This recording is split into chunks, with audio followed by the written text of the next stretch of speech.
আঙ্গো মা আমি ছুঁয়ে গেলাম আঙ্গো মা তোমার নাকি উচ্চ পাচ্ছমান দিবামছে আমি ওইবার খেলা তুমি কত সঙ্গ মা মরে গেছি আরে বুঝলি না রে বাবা খানা কি ওই আচ্ছা করেছে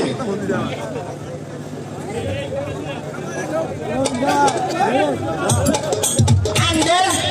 এ সোতানি ভোলা বাবা ইন্ডিয়া তুই যে মিথ্যা কথা কথা দাঁড়িয়ে হ্যাঁ তোর কবিলা দিচ্ছ কোনো কামই হয় না তুই